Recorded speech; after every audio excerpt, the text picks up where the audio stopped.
what have you, Yeah. Yeah, so sorry for the back and forth. It's because we don't really do puppy training anymore. Like back when I worked with James. Right. Now we're so busy that we prioritize our time for like the bigger cases, Okay. the behavioral stuff, people that like really need us, Right. Or the more advanced training. Okay. So the puppy training stuff that we do now is like puppy head start, and then we do puppy boarding trains. Yeah. So just to clarify what the puppy head start covers, it's real basic stuff.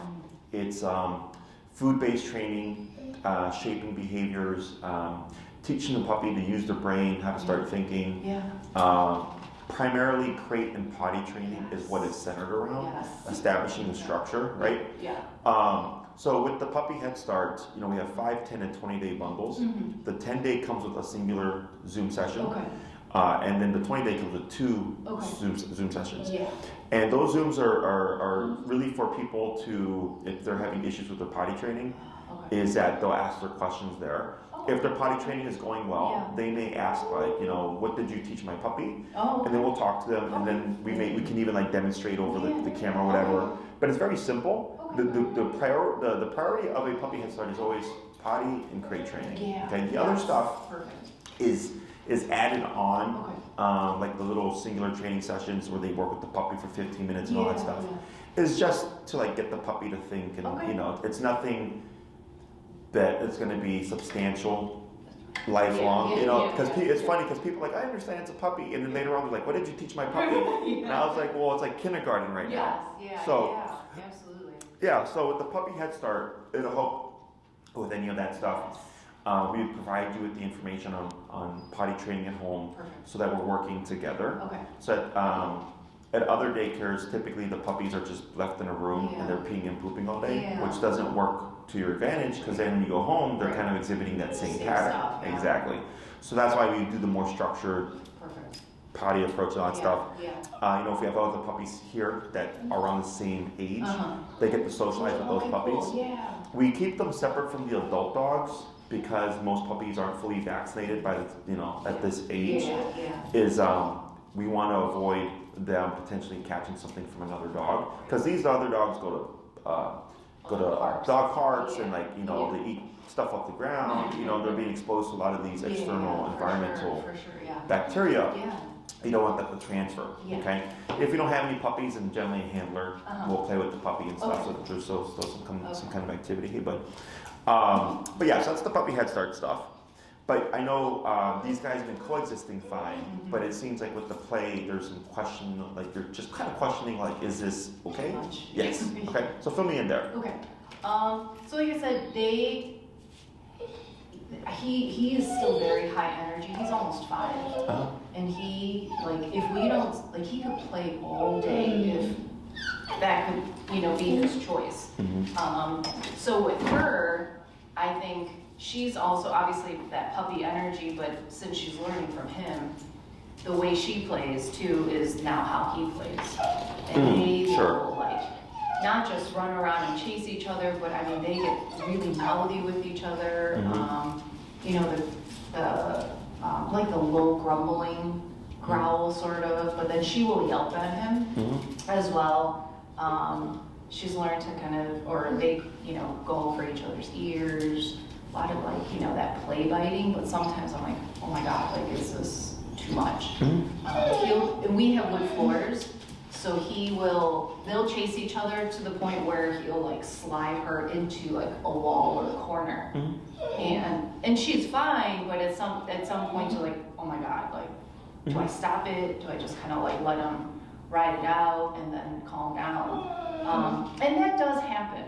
After they kind of get the height of the play kind of done, they will come back down, and then they'll both settle down, sleep. But then it becomes just that cycle all over again. It can get pretty loud for us, and we live in a building where it's not just our unit. Sure. So I don't know. Neighbors have not said anything to us, but obviously we want to be aware of it. So there's that, and then he is the dominant one, so he'll still try to hump her to remind her of stuff too, but she's not afraid of them either. So I think we want to make sure that it's okay, but at the same time, how to kind of put a stop to it sometimes. Okay, sure. It gets out of hand. They like move furniture around because they have that momentum behind them, things like that. They haven't broken or destroyed anything, thankfully. But I know as she gets bigger. Yeah, you're gonna have twice the body weight going around. Yeah, because as it is in like the 4 weeks maybe we've had, or less than 4 weeks, she's getting more and more confident. She doesn't back down from him. Like she'll chase him around the apartment too, and it's, I have a little bit higher of a threshold for it, whereas James is not as kind of patient with it. But at the same time, I don't know if maybe I'm too patient with it or yeah, correct. Sure. So there's that. Oh, and then walking. Okay. Walking the two of them. I try to walk them together. See, then they like do like he never, like he'll do things like this and he's fine with it. But anyway, walking, I try to take them out together, more for honestly my efficiency's sake, because I don't want to keep going. For sure, yeah. No, yeah, you got twice the work now. Yeah. But, just to kind of, he's a good walker still. He's great. But then sometimes, like, she'll try to play with him as we're walking. And then he gets distracted. But then she for sure is like, she pulls. Like a lot. Sure. And I know we have the pinch collar at home for her, but I don't know if it's like too early for her to start. How old? I'm sorry, how old? 3 months. 3 months? Yeah. Anything else? No, those are the big two for them. Okay. So what I'm gonna have you do is on Anakin, rotate the collar so that your chain is on top. Okay. And what you're gonna do is you're gonna grab your leash close by where the clip is. Okay. And then maybe give like 3 inches of slack there. Okay. Now pull up on your prong. And then she would walk right under it. Yeah, pull her out, keep pulling up on your prong. Okay. Now every time you can relax, and now every time Anakin gets up, what you're gonna do is you're gonna pull straight up on your prong. Okay. For Padawan here, go ahead and pull so that she comes out. Okay. And then up on your prong for Anakin. Yep. Keep up. And then wait a moment. Good. Now relax for Anakin. And you're gonna do similar to Padawan here. Let's see what she does. Just pull straight up. And then relax on Anakin. And then up. Yep. Here, I'll take the puppy. Just to make things a little bit easier for you. Okay. And then up on Anakin. And then relax. Okay. So every time he moves, you're just gonna pull straight up on his collar there. And then relax. Okay. Yep, and you can have a seat. So yeah, you can do all that while you're sitting down. So you see like here with Padawan, I grabbed it right here.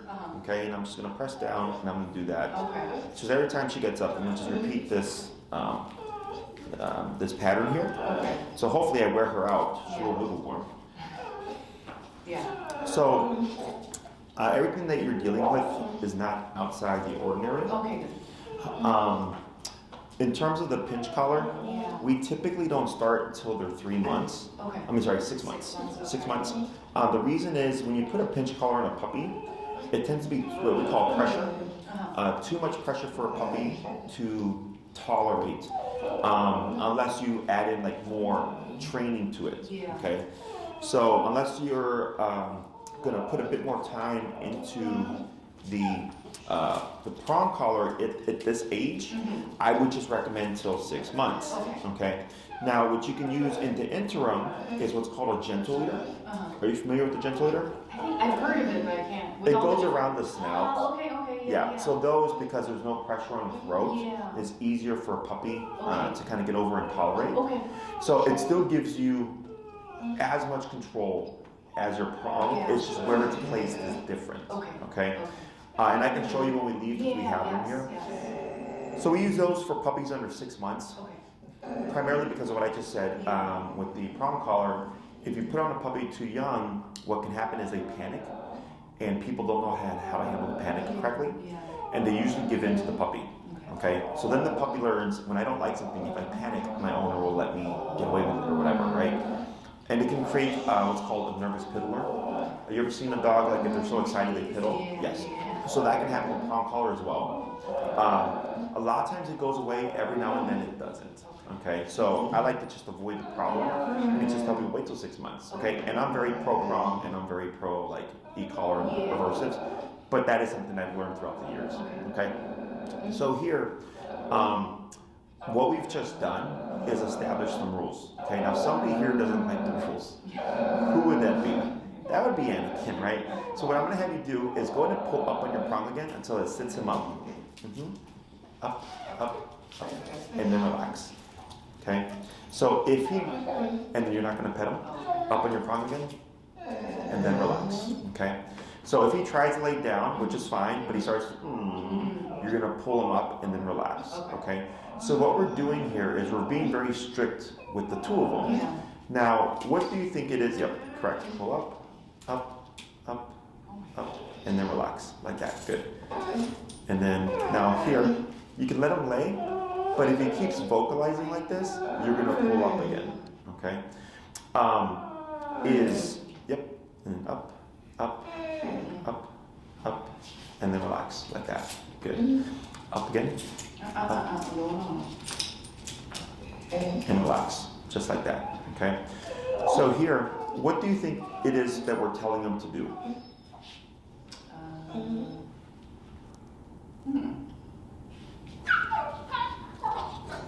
To stay quiet? Yeah, to be relaxed. Okay. So it's not so much to sit, it's to relax. Okay. But to us, it looks like a sit. Okay. The difference is, sit is obedience. Put your butt down and don't move, right? But the problem with obedience is it's a mechanical thing, which is physical, right? So you see how he's sitting, but he's still stimulated. His tail's wagging, he's whining, right? Because in his brain, internally, he wants to do something else. Okay. Does that make sense? Yeah. Behaviorally, what we're telling him to do is relax. Okay? Because you were sitting there for like 5-10 minutes, and the entire time was constant energy. Okay? That's unhealthy. Okay? So that's why, to help you, I was like, I'll take the puppy, you can handle Anakin. Okay. And I did the same thing with the puppy with what I have. So with only 2 hands and 2 dogs, it's harder, right? Because I'm needing 2 just for this little one here, right? So with Anakin, because you have a prong collar and he has a previous training, he's able to decipher that when mom pulls up, she's telling me to go into this position, which is really more so to relax, not to actually sit, okay? The reason why we pull him up from laying down into a sitting position is technically to correct the vocalization, okay? So if you let him lay there and whine, it's going to continue to happen. What we should see as you keep addressing him and telling him, like, look, you're going to sit here and you're going to be quiet, is that should start to go away, okay? Now the reason why he's vocalizing is because he's used to play all day, no real limitation.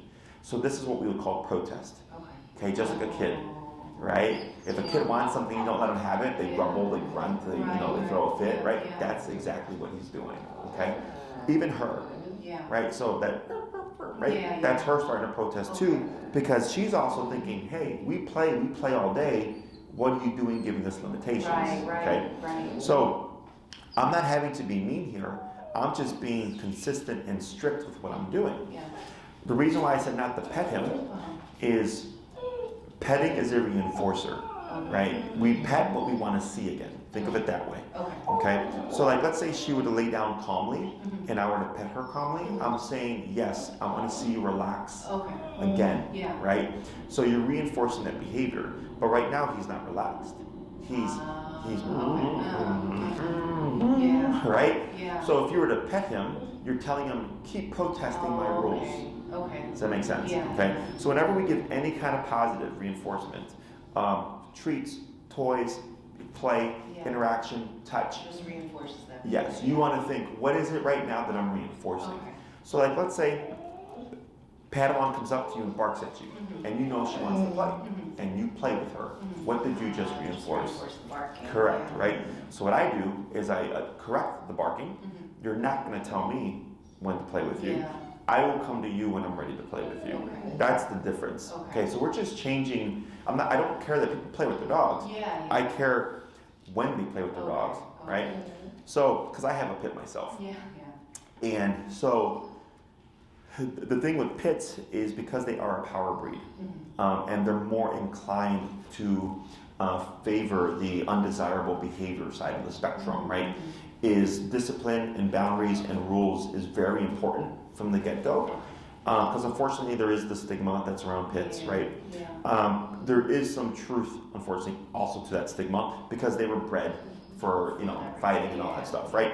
So potential or possible outcome of lack of boundaries, okay, is that all that energy, when I said earlier it's unhealthy, is it turns into reactivity, okay, which is lunging and barking at dogs, okay?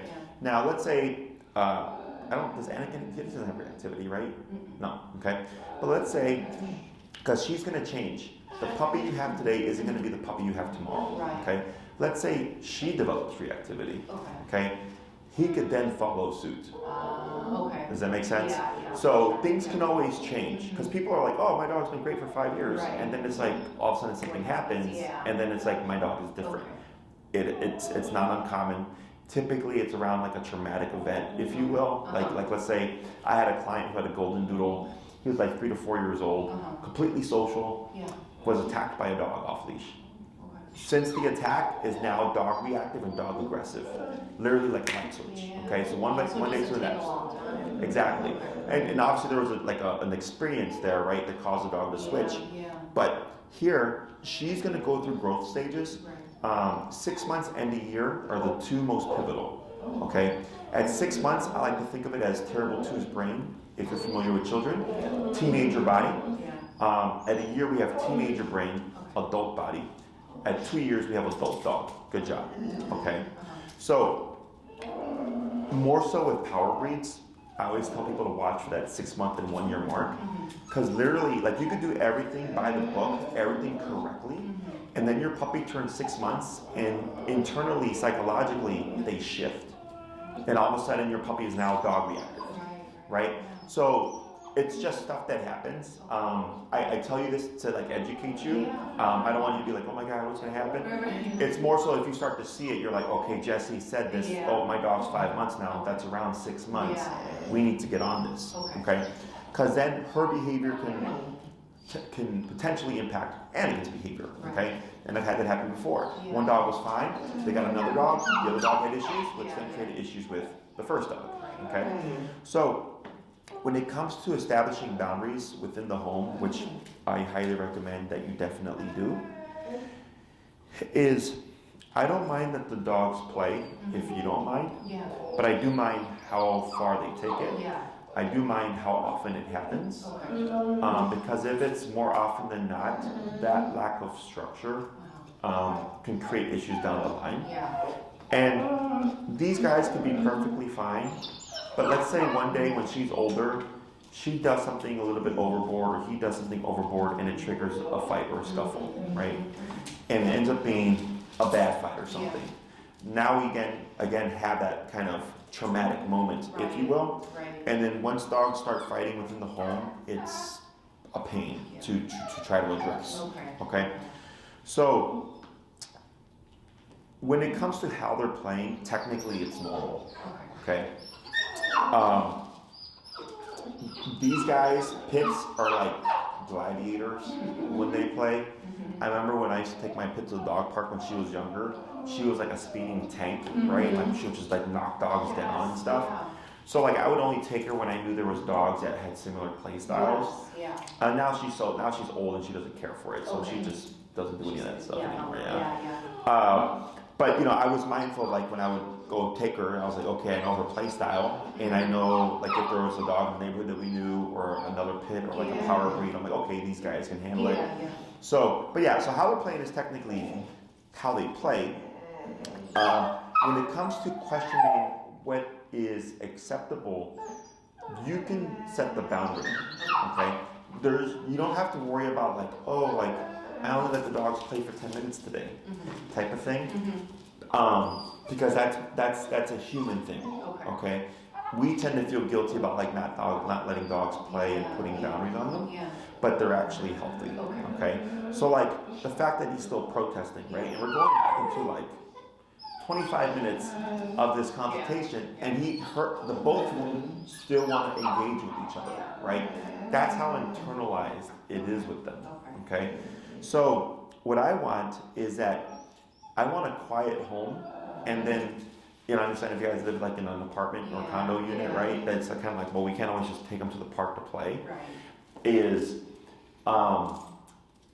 more so putting it on yours and James's preference on when they play and how they play. Okay. So the easiest way to go about it, and I can send you videos, is there has to be an aversive to deter the behavior. Okay. So your aversive here is technically your prong collar. Do you know how the prong collar works? James told me that it's supposed to simulate like a mother's dog. Like a dog bite. That's why it looks the way it looks, right? So dogs, like let's say Padawan was annoying Anakin one day. How do you think Anakin would correct Padawan? Grab her by the neck or like the scruff of her neck? Dogs don't really do that. They do that to like move their puppies, Yeah, okay. but not so much as a correction, okay? He's gonna probably But you're, snap at her. yes, right? right? So you were close. Okay. There is some kind of mouth-based behavior, right? And it's like if Anakin nipped at Padawan, that's not because he's aggressive.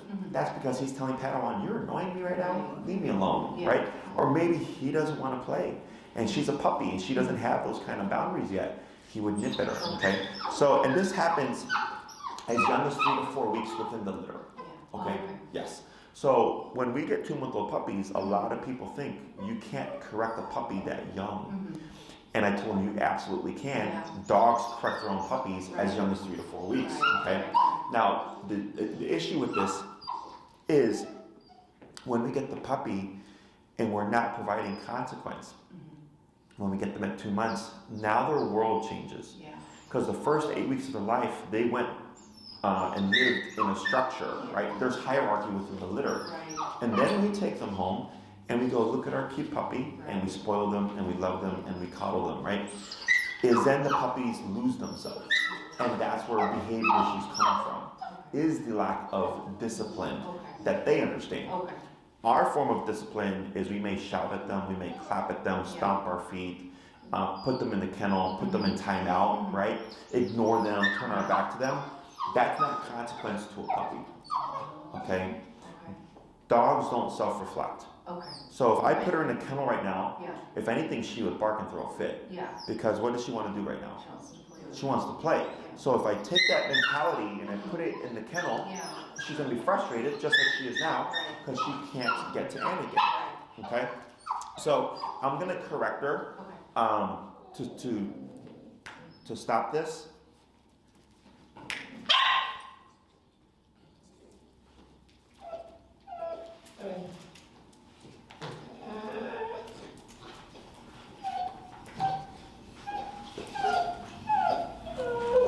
So right there, are you familiar with Cesar Millan? Yeah. So that's a Cesar Millan booth.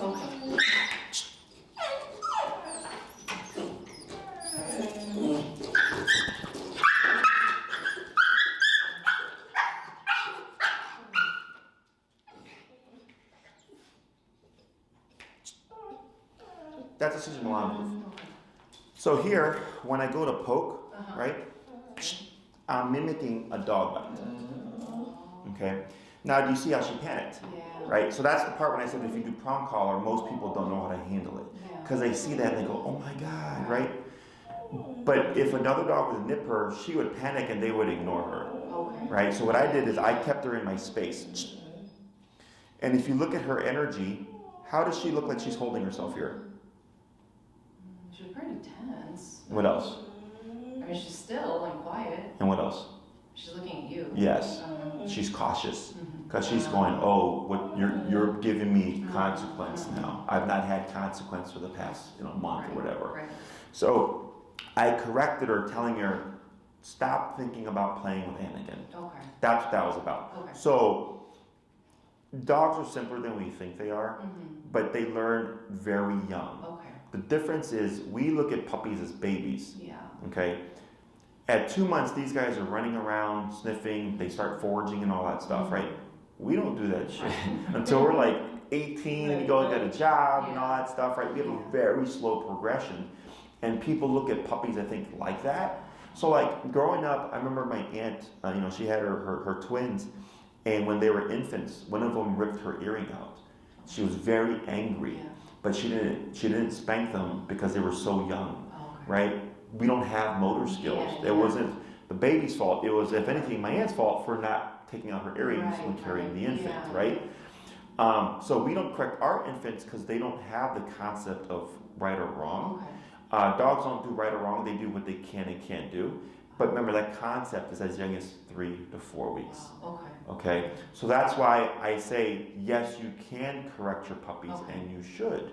Because if she, like so I gave her half an hour of the patient approach, right, of what I was doing. But she wasn't stopping because nothing said not to do it. So as soon as I did Cesar Millan approach, after 2 corrections, now she's sitting here. But now, so what happened with Anakin? Yes, because it becomes a feedback loop. If she still wants to play, he's still going to want to play. So, because you were doing your job, you were very consistent with the rules, right? But they were feeding off each other. So then I addressed her, and then because he doesn't want to play anymore, now he's chill. So this is the bigger picture of things, okay? So this isn't about obedience training. This is what I call behavioral, okay? And it's simple. It's just it takes skills to be able to do this. I've been doing this going just like 12 years now, so I'm very good with Cesar Millan touch. The issue is with my clients is trying to teach them something that I've done for 12 years. That's very, I'm very, how do you say, in tune with the dog. We use e-collars here, which is a great tool, but I don't need the e-collar. So when people, because it's looked down upon in the dog training community, they're like, oh, you don't have the patience to deal with the dog, or you need this tool. I'm like, I don't need the tool. My clients need the tool. Does that make sense? Yeah, I can handle, because we do like really intense cases, I can handle like 90 to 95% of my cases without the need of an e-collar, okay? But it doesn't matter about me. It matters about my clients, right? So here at home, what you would need is some kind of aversive that's going to correct your dogs and tell them, don't do that, okay? Now, technically, this is one, but this is takes more skill to do. What I usually recommend for people is what's called a bonker, okay? It's just a rolled up towel. Take a rolled up towel, kind of like a paper towel roll, and you can use hair bands, rubber bands, or zip ties to keep it shaped. And I usually recommend that people make like 3 of them, okay? And because dogs bite each other as a physical aversive, they're all about physical consequence, okay? That's why this happens so quickly, okay? Is the bonker allows you to do physical consequence with needing, it's very minimal skills, okay? So like, let's say they were playing, they got too rough, you literally throw in or bonk the dog as a physical consequence, okay? Because you can't bite them, right? Now I have 3 videos that I can send so you can review them. How to make one, how to use one, and one of a trainer actively using a bonker. Now that video is the most important one because you see with the intensity of which he corrects the dog, okay? Now he is working with a puppy, I think it's like a 5 to 6 month old puppy. So even with a puppy that young, you see just how firmly he corrects them, okay? In the video, you'll see the puppy's behavior change. So like, it's kind of like what we had here in the beginning. Puppy was like all over the place. And then he corrects the puppy and then the puppy's like this. So then people are like, oh, the puppy is scared. And it's like, no, the puppy is now cautious. Okay? Fear and caution are similar but different. Fear wants to escape, it wants to run away, it wants to completely avoid. Caution is, okay, you're an authority figure, I'm going to alter the way I behave around you. Okay? She's starting to reset a little bit. There we go. So you see how she licked her lips there? That's a stress signal. Okay? But I didn't have, so I saw her getting ready to want to play again. So I corrected her using a correctional sound, but now I mean something that even that sound for her was like, okay. We'll tell her to stop. Exactly. That's what I'm saying. But you see how much impact I have just within 2 corrections of her, right? And the reason is the moment that I took Padawan, I asserted myself. Okay. So you and James have to work against a month of what you've allowed to happen. So it's going to be probably a little bit more, I don't want to say complicated, or difficult for you to assert yourself because she's thinking, wait a minute, You've let us do whatever we wanted for the past month, right? Yeah. And people, people don't think this happens this young, but it absolutely does. Okay. When your puppy, like if a puppy runs up to you and you pet them because we think it's cute, right? Your puppy just told you what to do, right? Because they went up to you, jumped on you, give me attention, and you give them attention. Now you've set the relationship. And it's not because she's trying to take over the family or take over the world, but it's all about hierarchy. But we don't see it that way because she's cute, right? She's got her singular eyebrow and she's like just looking at me, right? But you see the level of focus that I have from her simply by giving her 2 corrections. Does that make sense? Yes, okay. Totally. So we're not having to be mean. We just have to assert ourselves. But I can talk to her as firmly as I want and as sternly as I want. But if there's no physicality between us, it means nothing. So it's kind of with humans, the whole, you can talk the talk, but can you walk the walk, right? You can say it, but can you prove it? It's the same kind of concept here. Because I've proved it, I don't need to, she doesn't think I'm just talking out my ass. She's like, okay, like that, like Jesse means like business, okay? So when we have power breeds, very important that we start this discipline now, because then she grows up with that mentality of you. So like me, I was raised old school. My mom was very strict with me. I'm the firstborn, okay? And the way I was raised versus how my brothers and sisters were raised are very different. And our personalities are very different too. I am the most disciplined because I was the most disciplined and I was given the most consequence, And to this day, if my mom says to do something within reason, I just do it. If I'm at my mom's house and she's like, hey, Jesse, wash the dishes, I'm in her house, I wash the dishes, right? If you're in my house, it's a bit different. So that's where things get complicated. But because I was raised that way where I don't question what she says, I don't question. My brothers and sister were not raised the same way. So if I'm visiting my mom and she's like, hey, Chloe, go wash the dishes, I'll hear my sister like, Mom, like there's all this back talk and stuff. And for me, it doesn't make sense because I was raised very differently. Does that make sense? So same thing with the puppies. Is when you raise them with all this caution and all this like consequence, appropriate consequence, you get that well-balanced dog. So like my pit, I'm her 4th owner.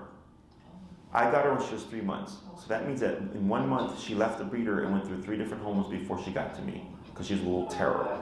Okay.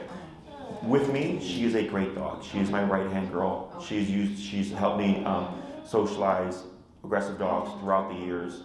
I think she may have even met Anakin at some point. But it's because the day that I got her, I did the exact same thing. And so she has this respect for me. And I remember one day I was working with a client and I handed her to my client. And within like 30 seconds, she was being reactive because my client didn't know how to handle her. And the moment I took her, everything stopped, okay? Because she understood that she was under 2 different people's control, okay? Questions on any of this stuff so far? So how would you, like there's a difference between being firm with them versus being like, physical or like aggressive. So aggression, that's the tricky part about when we use physicality, is it's the intent, okay? I was raised old school, so I was spanked. Spanking hurt, right? But the intention wasn't to hurt me. Does that make sense? Yes. So think of it the same thing as a bonker. If they're doing something that they shouldn't and you bonk them and they stop and you no longer provide physical consequence, that is correct. They did something you didn't want. You physically corrected them. They stopped. We're done. Does that make sense? Yes. So if you were to bonk, they stop, and then you just continue to whack them for no reason, now we're delving into abusive, aggressive. Does that make sense? So, unfortunately, with humans and dogs, although we make great companions, the way they think and see the world and the way we think and see the world is very different, which is why there's issues. So we're taught that physicality is wrong, okay? And I agree, it's wrong if it's done with no reason, right? So if somebody kills someone, first thing is why, right? Yes. Oh, I was defending myself, they had a gun to my head. I'm protecting my life. Right. That person is not a criminal. That person is not a murderer, right? But if someone were to take someone else's life for the sake of just doing it, or for carjacking them, that's totally different. Does that make sense? Yes. Yeah. So when we do physical corrections with our dogs, because also like with animals, it's like, oh, abuse. Like Cesar Millan, when he first came out, he got so much shit because he was doing physicality. Okay. But that's what he explains. He's like, I'm mimicking a dog bite. Dogs bite each other. Right. This here is a dog bite. Okay, it's 10 stitches. It's all around my hand. Okay, it's from a Great Dane. Okay. So he was here for a 4-week board and train. Yeah. This literally happened within 3 to 4 hours of him coming here. He did great for the training. He was my first super big dog, so I didn't know if I was going to have a kennel big enough for him. Yeah. I was just trying to see if he was going to fit in the kennel. Yeah. Okay, he had never been in the kennel before. He got scared. He bit my hand to stop me. Okay, does that make sense to you? Yes. Yeah. Now, does it make sense for a dog to go to this extreme just for me putting him in the kennel? I guess it would depend on the dog, right? Like how. Right, but like human-wise, logically, Right. No. it seems like too much, Right. right? Right. But for a But dog, dogs don't think like that. Right. Yeah, that's the difference. Is logically, yeah, you'd be like, man, that's kind of a mundane reason for a dog to bite you, and I go, I agree. Right. But in their world, if he's like, hey, Different. Right. exactly, he thought to himself, if I don't want to go in there and I need to bite you to not go in there, I'm going to go there. Right.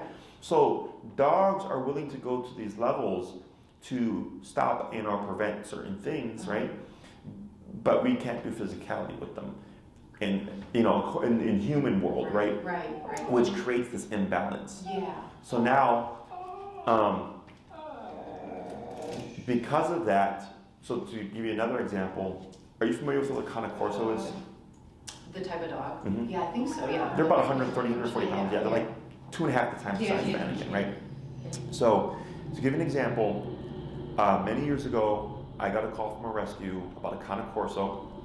He was chained up in the backyard for his life, went to a kill shelter, to a no-kill shelter, to a foster within a day.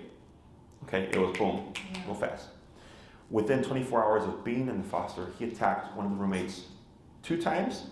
I got a call, and they're like, can you come, right? And I said, sure, I can be there as soon as tomorrow night.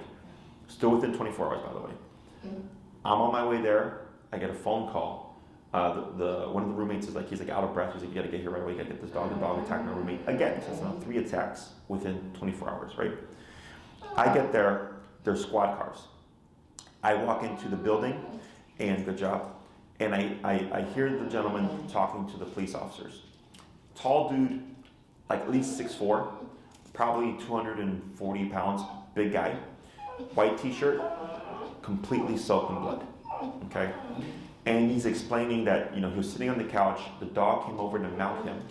He pushed the dog off, and the dog attacked him, okay? And the dog had latched onto his side. And he said when he was trying to fight the dog off, he goes, I was like this, trying to get him away from me, right? And I was like, what is this? And he's like, well, I didn't want to hurt him. And I said, this dog is latched on to the side of your body and could literally kill you. I would be thumbs in the eyes,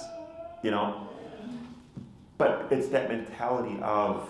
We can't do that to dogs. Exactly, and it disempowers people a lot. So in my book, it's healthy. It's just how you do it, okay? There is no, I didn't scream at her. No. Right? And I didn't have a completely slack leash, right? And she's holding here. You see the shaking here? Yeah. Right? It's normal. It's because she hasn't been given consequence. So she's like, what can I do or what can't I do? So she's kind of nervous about that. But the fact that I'm being neutral with her is what's helping her realize, okay, Jesse's not a bad guy. It's what I was doing that caused this thing I didn't like to happen, okay? So all this stuff goes away on its own. So it's like, growing up, I got spanked, I would cry. Yeah. That's just kind of part of the process. Yeah. Does that make sense? Yeah. So it's all about the intention. I don't come in screaming at the dog. I don't come in over-asserting myself unless it's a context in which I need to. Everything's appropriate to what's going on. So let's say you guys made the bonker. Yeah. They're playing, and you let them play for a few minutes, 5-10 minutes, and then it starts to escalate. Whether or not you or James want it, or let's say one of you's like, I don't care, and the other one's like, I do care. We should be on the same page, but you can correct that. You can correct them for being too intense. So then the bonker would come into play. You correct them, and you always correct the biggest energy. Okay? So if he's playing and he's like at a 4 and she's playing and she's at a 6 and 7, you would correct her. Okay. Now you may just see them disperse and then they stop playing. That's perfectly fine, right? And the next time you might see them play for 15 minutes, but they actually keep the energy lower before they start to escalate, and then you correct again. So now you've went from 5 to 10 minutes of calmer play to 15 minutes of calmer play, because they're understanding if we go to a higher level, mom's going to end it, right? So dogs can learn to self-regulate their play styles, but you have to regulate them first. Does that make sense? Yes. Or let's say you don't want them to play longer than 15 minutes. Then you would just correct them at 15 minutes. And dogs have somewhat a sense of time where you will see them play and then around that 15-minute mark, they'll just like stop. Yes. Okay, dogs are much more intelligent than we think they are. It's just the way that we want to teach them isn't the way that they understand very well. Okay? Right. So, because if we're using food or timeout and stuff, dogs don't do that with each other. Dogs bite each other. Right? Have you ever seen a dog give another dog a treat? Right? No. But have you ever seen another dog put another dog in timeout? Right? No, it's all physicality. It's all within the moment. So when you go to correct them, as you notice, I didn't really say anything. I just corrected. Because I want them to learn by default. There's things that I don't want them to do. So if these are my dogs, I would want them by default to not ever play unless I give them permission to play. That's my rule. Okay, that's my preference. And I would do that by default because every time they would play, I would correct them. So they think the only way to avoid the correction is not to play. But if you tell them no, and then you correct them, they can technically play until you say no. Does that make sense? Because it becomes a cued behavior. So if I know I want them to not play ever, unless given permission, I don't want to give a cue. Because they're going to think, we can play until Jesse says no.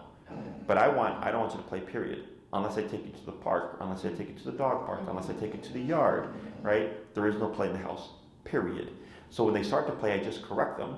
So they think the act of playing is what gets the correction without warning. So how would you teach them when the right time is to play them? Yeah, so your situation is different, okay? So if you want your dog to be able to play, right? Let's say you're at home and you want to let them play midday. I would correct them in the morning or any other time when they play. Let's say midday they start to play, you ignore it. But then you cap it at 15 minutes. And let's say in the evening you correct it. They will start to learn morning and evening we cannot play, but we can play midday, right? When the neighbors are gone at work. Does that make sense? So it sounds complicated, but it's simple. It's just a matter of consistency and consequence. Okay. Now let's say you do use the bonker and they ignore it. Okay.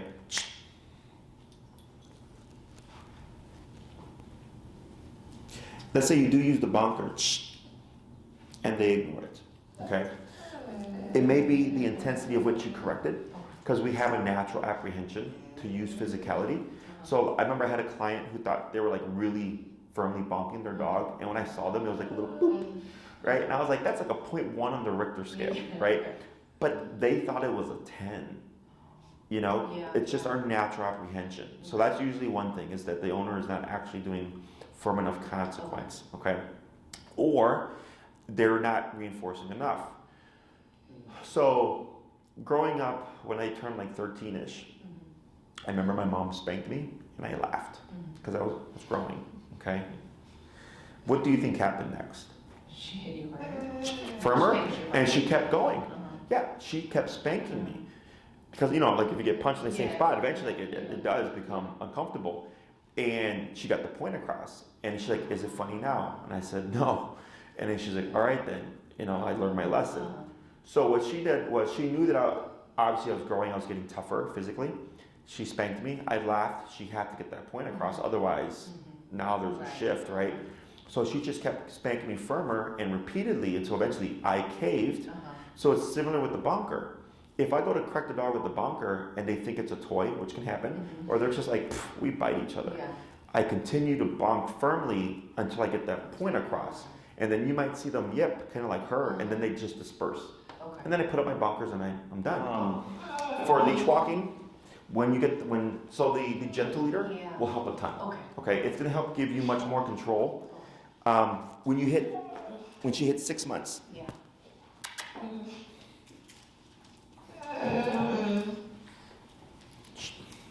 When you hit 6 months and you do the prong collar, it's going to help a lot as well.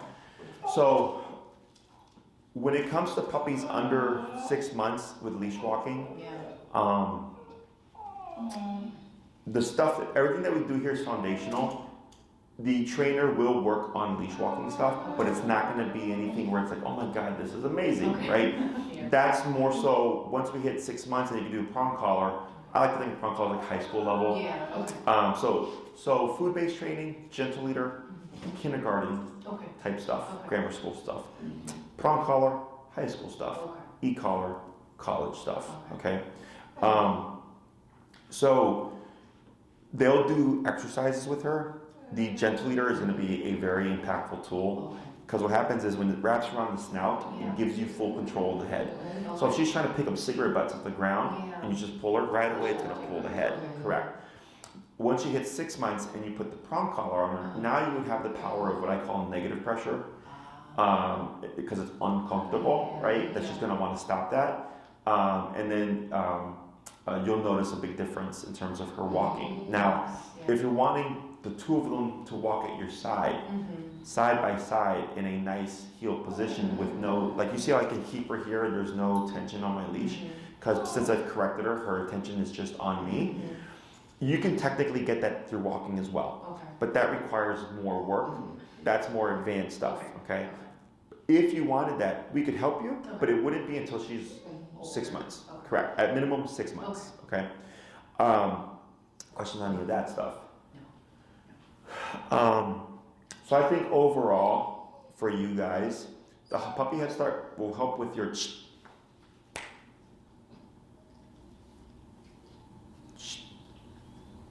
The puppy head start will help with your potty training, your crate training. Is she crated at all? So we try to, and I think we have not done it correctly, like to begin with, because depending on like when James goes to work, he like goes to work 3 days a week, because otherwise somebody's always home. So then she's not really crated.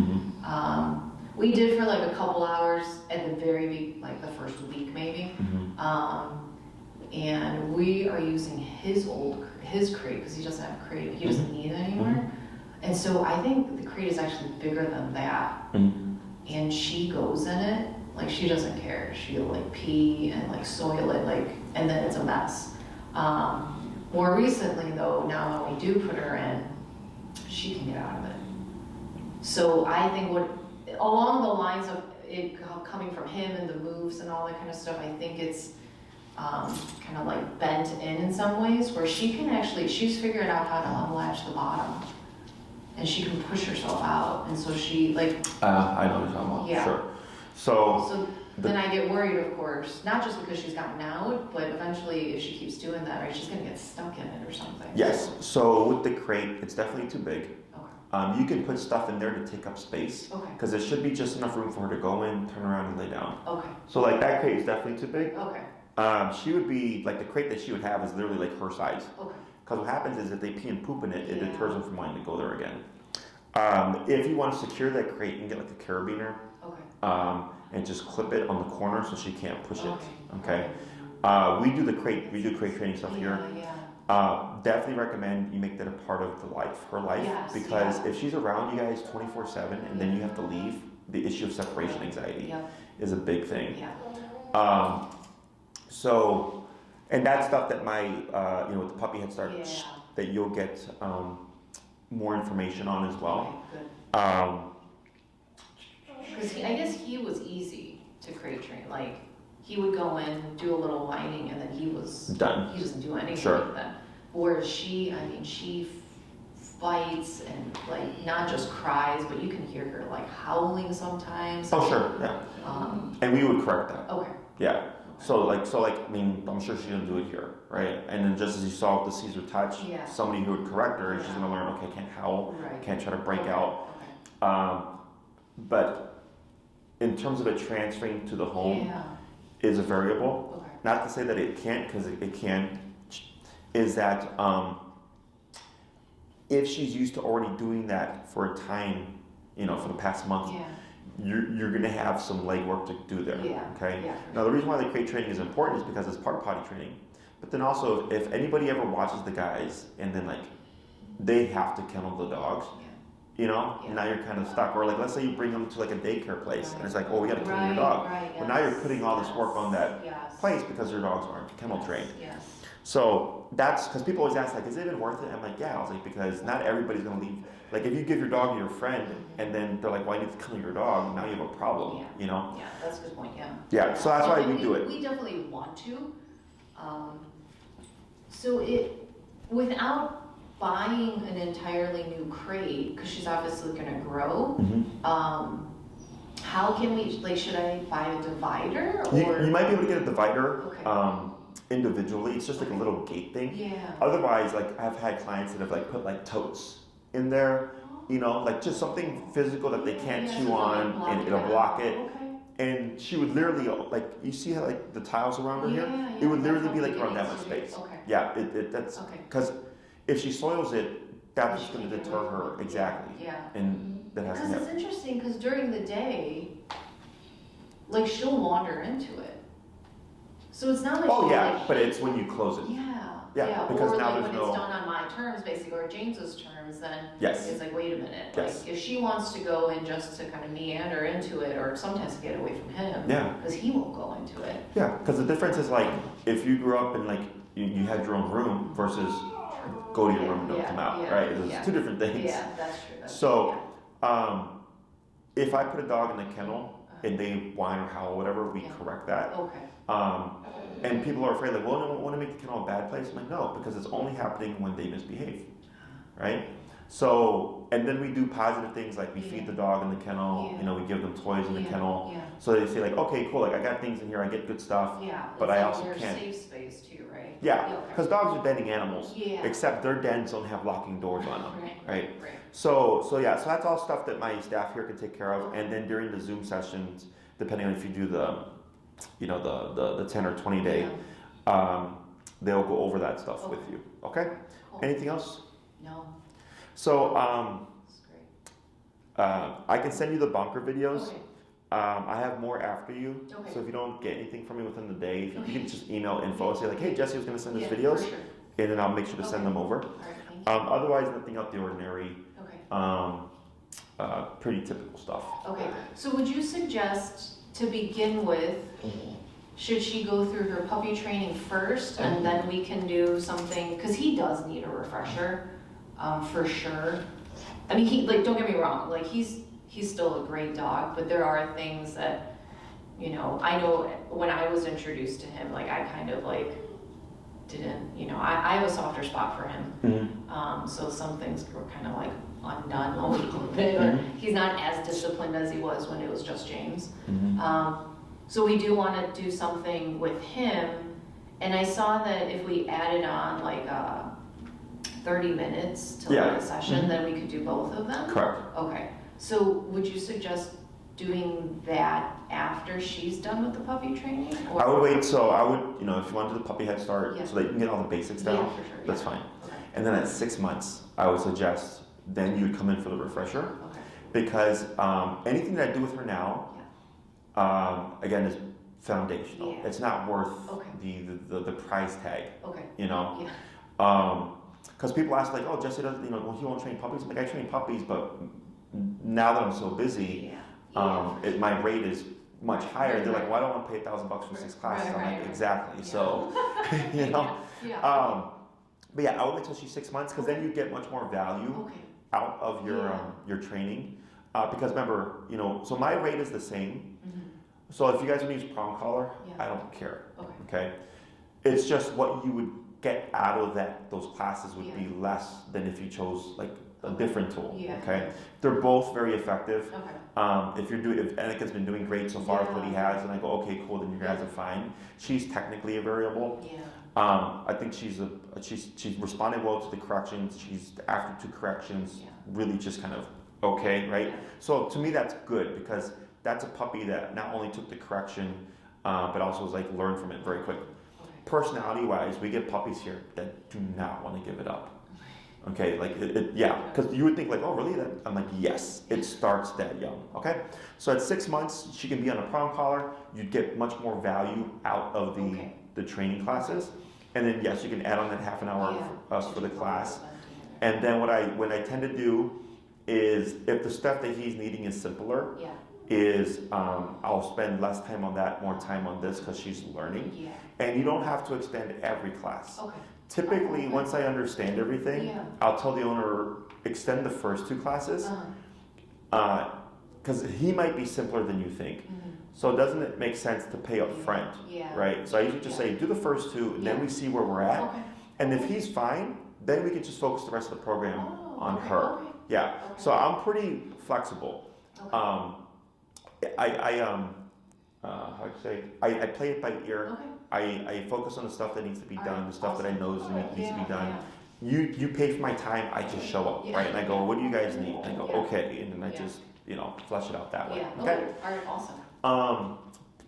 So in 3 more months, that'll probably be midsummer. Yeah. And at that point, hopefully, because I have I'm going to make an appointment for her to get spayed, like late June, early July. So right, is that about 6? Would it be better for her to, I don't know, like should I do it after all of that stuff? You're gonna hear a lot of stuff. Everybody's got their own opinion, right? I always tell people, if you question it, you can always do your research and then go by how you feel, okay? In my experience, once they're 6 months, you can just neuter them or spay them, okay? Some people say, oh, let them go through the first heat and this and that. I've had Great Danes be neutered at 6 months and they're still huge, and other Great Danes be neutered after the whatever, and they're fine, right? So it's inconsistent. I just tell people, do your research, see how you feel, do what you want to do, because I would hate to say like, yes, do it, and then something happens and then you're going to turn to me because I'm the one that told you to do it, right? I neutered my pit after her first heat by accident. Because by the time I got around to scheduling her spay, it had already happened. Okay? And so she got spayed afterwards. Otherwise, she would have been spayed at 6 months. Okay? You also want to be mindful that he's neutered, right? Okay, so then you're fine there. But yeah, so I get super busy during the summertime. Okay? Is you can always pre-book your program in advance. It is half down to save your spot, and then once the program is up, you can pay the balance, so that you know you're secure. Because you could come back and it could be a 2-month wait to get on my calendar. So then we end up going into the fall. Okay. So my suggestion is with her for the basic stuff, probably a 6-class program. It would cover leash walking. It would cover leash walking for the both of them, and probably get a good review on Anakin within that time frame. Recall stuff, which is common cold. Which is, it's not going to be as reliable because it's prong collar, so you don't have communication with the dog when they're fully off leash. Okay, so that's just a limitation of prong collar. So I think 6 is a nice amount. If you want more, there's 9 and 12-week programs. You just let us know. But yeah, you can pre-book ahead of time, so this way when she's ready, you're not having to wait an additional time frame or whatever. Okay, sounds good. And then for the puppy head start, we can sign her up. Correct. Yeah. So then, Elizabeth, if you've not been sent the link already to register, you upload what vaccinations you have. Obviously, she's not going to be fully vaccinated right now. That's fine. And then you can just sign her up for puppy head start. Okay. So she goes in for I think her last round. Does she have her rabies? Because I feel like rabies is the that's label. the next one. That's I think in 2 weeks. Okay, yeah, so that's fine. But that's why she stays away from the other guys. Once they're fully vaccinated, then it's like, okay, cool. If we have older dogs that they can play with and everything, we still try and to be cautious because they can still get giardia, they can still get all the other things. So, okay? Okay, so she can if I wanted her to start this coming week, as long as availability. Yes. So as long as does she have a recent fecal? No. Okay. I gotta do that. Yeah. So we would need a fecal. Okay. That's an easy. It's usually pretty quick. Yeah. So. Yeah. I mean, I have the vial, but I just need to get it and drop it off. But, yeah. Okay. So we just need a clear fecal. Okay. And then once we got that and you have her thing and everything, you just tell us how many days you want, and then you'll be invoiced, and you can bring your whatever. Excellent. Okay. Excellent. All right, and then in terms of, because I think right now in terms of like, it's at like 10 sessions would be like the ideal to kind of get things solidified, or like, it's like seeing results at 10. So if we, like because of my work schedule and all that kind of stuff, like how would you recommend scheduling the puppy head start then? Whenever you need it. Oh. They don't have to be consecutive. Okay. No, I mean it works better Yeah. if it's consecutive, but it's not needed. Okay. Yeah. So you can, it's on an as-need basis. We do recommend Monday through Friday, because then I have plenty of staff to make sure the puppy's on schedule. Weekends were slower, less staff is here. Okay. But if you need weekend, we do weekend. Okay. But the weekdays are always the best because we have the most people here, keeping everything on schedule. Okay, and then how many hours is it For what? for the puppy head start? It's like a regular daycare day. You can drop her off as early as 7 and pick her up as late as 7. No way. Yeah, 7 a.m. to 7 p.m. Correct. Yeah. Oh man. And if you need to pick up after 7, it's fine. We're open till 10, but it's a $15 late fee. Okay. Okay. Oh, that totally helps me out then. Mm-hmm. Oh, I'm glad you said that. Okay. Yep. All right. And the weekends it's 8 to 6. Okay. Yeah, 8 to 6 Saturday, Sunday, Monday through Friday it's 7 to 7. Okay. Yep. All right. Awesome. Okay. Oh, that's great. Okay. Yeah. All right. And then with the boarding, so I read that once, like you guys train them, like she'll be able to board here without doing like the evaluation. Correct. I mean the evaluation is just like 3 daycare days. Okay. You know. Okay. As long as they're not problematic. Yeah. So the issue would be, like, most of the dogs that we train are mainly trained on e-collar. Okay. Now let's say we do the puppy head start stuff, because we have a dog that only did puppy head start with us, and he's great. We have no issues with him, so we have no problem boarding him. Okay. But like, let's say she is trying to break out, because overnight we go to sleep, right? There's someone on premise 24/7, but if she's like in the back throwing a fit and stuff, we can't correct her overnight. And we don't have the tools to correct her, or at least the permission to use the tools. That's where we have issues. Okay. The biggest issue that we have with dogs that we take on is the owner gives us all these rules against their dog, and then their dog is an asshole. And it's like, well, we can't have your dog here because you don't want to give us permission to do what we need to do, and your dog's an asshole, right? So, but with the puppy head start, obviously we're starting young. Yeah. So I'm gonna kind of lean towards more, it should be fine. But as long as you're like, okay, yeah, you can use a prong collar to correct her, we have something. Okay. So it shouldn't be an What issue. about him? Like, we're not anticipating any trips anytime soon, honestly, but in the case that something comes out and we need to board, how would he fit into? He would definitely have to do evaluation. Okay. Not more so for us, for him. If he's never been anywhere outside of James's and yours' place, Oh, no, he has. We just had a really bad experience the last time we boarded him. Okay. It was terrible. And we weren't given the full, disclosure of, that he would not be. PetSmart had, breed restrictions that they never told me about. Oh, I see. And I specifically asked. So, of course, they let him board there. But they just didn't do never let anything him with out. him. Yeah. So he was in that kennel for 10 and a half, 11 hours a day. Sure. I'm only allowed out and only played with an employee, which is fine, but otherwise I didn't know he was going to be by himself. Sure. Yeah. And then he caught kennel cough there. So since then, we did leave town, but we had a friend stay over. Sure. So the evaluation is more so to get him acclimated to the environment.